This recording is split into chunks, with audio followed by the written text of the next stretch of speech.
2026년 디지털 자산 시장은 과연 어떤 모습일까요? 단순히 가격이 오르내리는 것 너머에 아주 거대한 구조적 변화가 일어나고 있다고 하는데요. 피델리티 디지털 에셋의 최신 보고서를 바탕으로 지금부터 그 미래를 만들어갈 핵심 동력들을 우리 함께 파헤쳐 보겠습니다. 2025년 시장 가격만 보면 겉보기엔 참 잠잠했을지 모릅니다. 하지만 이 문장처럼 그 수면 아래에서는 디지털 자산이 주류 시장으로 들어가기 위한 정말 거대한 움직임이 계속되고 있었던 거죠.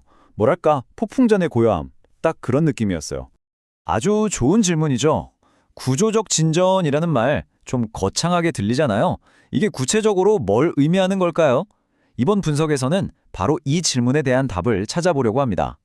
가격 차트 너머에서 도대체 무엇이 변하고 있는 걸까요? 좋습니다. 매일매일 바뀌는 가격은요, 솔직히 그날그날 날씨 같아요. 예측하기 어렵고 정신을 쏙 빼놓죠. 하지만 우리는 지금 그 변덕스런 날씨를 보려는 게 아니라 보이지 않는 곳에서 조용히 그리고 아주 단단하게 올라가고 있는 거대한 마천류의 뼈대를 들여다보려고 합니다. 핵심은 바로 이겁니다. 2025년의 진짜 스토리는 시시각각 변하는 가격이 아니었어요. 이 보고서가 정말 강조하는 건 미래를 위한 아주 튼튼한 토대가 정말 조용하게 하지만 확실하게 다져지고 있었다는 바로 그 사실입니다. 그렇다면 말이죠. 이 산업을 앞으로 쭉쭉 밀어주는 긍정적인 힘, 그러니까 순풍은 뭐가 있을까요? 어떤 바람이 이 거대한 배의 돛을 가득 채우고 있는지 그 첫 번째 동력부터 한번 살펴보시죠. 보고서가 딱 짚어낸 핵심 순풍들입니다. 특히 이 규제 프레임워크가 명확해진다는 거, 이게 정말 중요해요. 왜냐하면 이건 기업이나 기관들이 이제 믿고 투자해도 되겠구나 하고 장기적인 계획을 세울 수 있는 일종의 게임의 룰이 만들어진다는 뜻이거든요. 여기에 기관 투자자들 들어오고 시장 구조도 점점 좋아지니까 채택 속도가 빨라질 수밖에 없겠죠.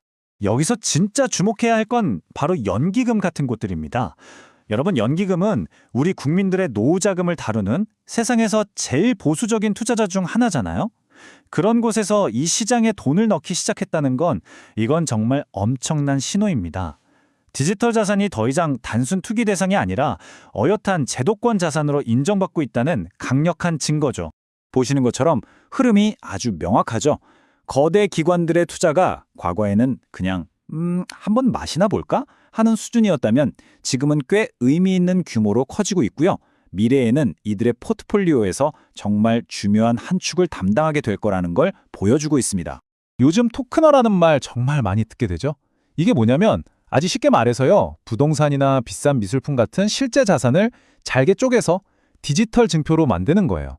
그걸 블록체인 위에서 주식처럼 쉽게 사고 팔 수 있게 하는 기술이죠. 이러면 시장의 돈도 더 잘 돌고 누구나 쉽게 투자할 수 있게 되니까 이건 정말 판을 바꾸는 기술입니다. 하지만 모든 게 장밋빛일 수만 없겠죠? 이제 동전의 반대편을 볼 시간입니다. 이 배가 앞으로 나아가는데 방해가 되는 거센 역풍은 또 뭐가 있을까요? 어떤 장애물들이 우리를 기다리고 있을지 한번 보시죠. 보고서는 이 도전 과제를 딱 두 가지로 나눠서 보고 있어요. 첫 번째는 우리가 이미 알고 있고 지금도 씨름하고 있는 문제들. 그러니까 거시 경제 상황이나 계속 바뀌는 전 세계 규제 같은 것들이죠. 근데 두 번째가 진짜 흥미로워요. 바로 양자 컴퓨팅이나 AI처럼 미래에 아예 게임의 판을 뒤집어 버릴 수도 있는 그런 기술적인 도전들입니다. 이건 아직 우리가 잘 모르는 영역이지만 그 파급력은 훨씬 더 클 수 있다는 거죠. 보고서는 이런 신기술들을 알려진 미지수라고 표현하는데 이 말이 참 와닿아요. 엄청난 기회가 될 수도 있지만 동시에 블록체인의 심장이라고 할 수 있는 지금의 암호화 기술 자체를 그냥 무력화시켜버릴 수도 있는 그런 실존적인 위협이기도 하거든요. 정말 양날의 검인 셈이죠. 그러니까 업계가 반드시 대비해야 할 큰 숙제입니다. 자, 다음으로 넘어가기 전에요. 이건 정말 중요한 부분이라 꼭 짚고 넘어가야겠습니다. 모든 투자자라면 반드시 아셔야 하는 내용이거든요. 책임감 있는 정보 전달을 위해서라도 말이죠.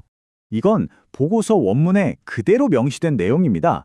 꼭 기억하셔야 해요. 디지털 자산은 투기적이고 변동성이 정말 어마어마합니다. 그래서 투자한 돈을 전부 잃을 수도 있어요. 또 내가 팔고 싶을 때 못 팔게 될 수도 있고요. 무엇보다 은행 예금처럼 정부 기관이 보장해주는 게 전혀 아니라는 점, 이걸 반드시 명심해야 합니다. 좋습니다. 지금까지 우리는 이 시장을 밀어주는 순풍과 앞길을 가로막는 역풍을 모두 살펴봤습니다. 그럼 이제 이 거대한 두 힘이 서로 부딪히고 얽히면서 2026년의 디지털 자산 시장은 과연 어떤 그림을 그리게 될까요? 한번 종합적으로 전망해 보겠습니다. 결론은 이겁니다. 이 모든 걸 종합해보면 이 산업은 완전히 새로운 국면으로 접어들고 있다는 거예요. 비유하자면 예전에는 그냥 땅 파고 기초 공사하는 단계였다면요. 이제는 복잡한 설계도를 바탕으로 철골이 막 올라가고 층이 쌓이는 훨씬 더 정교하고 복잡한 건설 단계에 들어섰다. 이렇게 볼 수 있습니다. 이 발전 과정을 보면 딱 이런 순서예요. 먼저 구조적인 진전으로 튼튼한 기초가 만들어지고요. 그 위에 연계금 같은 기관들이 막대한 자본을 가지고 들어와서 시장을 성숙시킵니다. 여기에 양자 컴퓨팅이나 AI 같은 신기술이라는 변수가 더해지면서 마침내 완전히 새로운 차원의 성장 단계가 시작되는 거죠. 자, 다시 처음에 그 마천루 비유로 돌아와 보죠. 이제 시장의 질문은 더 이상 저 건물이 혹시 무너지지 않을까?가 아닙니다. 2026년 우리가 던져야 할 진짜 질문은 바로 이것입니다. 이렇게 기초가 단단해진 이 거대한 건물은 과연 미래에 어떤 모습으로 또 어떤 목적으로 쓰이게 될 것인가? 우리 모두는 그 답이 만들어지는 그 흥미진진한 과정을 이제 막 지켜보기 시작한 겁니다. 구독과 좋아요는 영상을 만드는데 큰 힘이 됩니다. 감사합니다.